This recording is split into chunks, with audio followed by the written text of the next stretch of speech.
A company listed on the Nasdaq could change hands for Bitcoin, and the filings do not say who is buying it. Zhibao Technology, a Chinese insurance technology firm, disclosed a private placement worth about $155 million, to be paid not in cash, but in roughly 2,400 Bitcoin.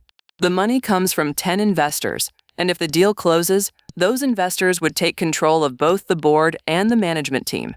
The filings do not name the people standing behind those 10 entities, do not identify a custodian or a wallet, and do not independently show that the Bitcoin is actually there. Closing is contemplated within 12 business days of July 31st, but it still needs a capital increase, a share class conversion, shareholder approval, and clearance from the Nasdaq itself. None of those steps has a public date attached, so for now this is a proposal on paper rather than a completed sale.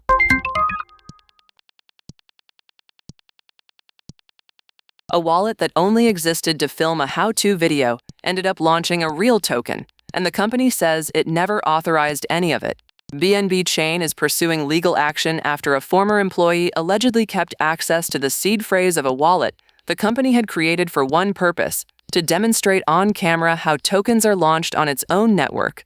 That same address was later used to deploy a meme coin.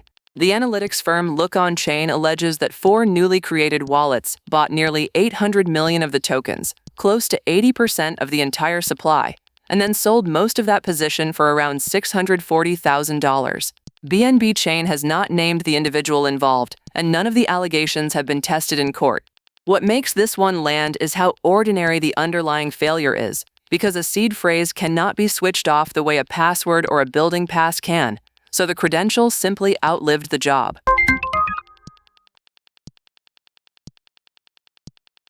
A single football match moved close to $2 billion in one betting market, and that was only part of a record month. Kalshi and the two Polymarket platforms traded a combined $50 billion in July, a record, and up almost 8% on June. Kalshi took much the largest share, at nearly $38 billion. The strange part is what happened inside Polymarket, because its main platform shrank 26%, while its newer United States platform grew 54% over exactly the same period. Much of the volume traced back to the World Cup, which ran from June 11th to July 19th, with roughly $2 billion traded on Kalshi's market for the Spain-Argentina final alone.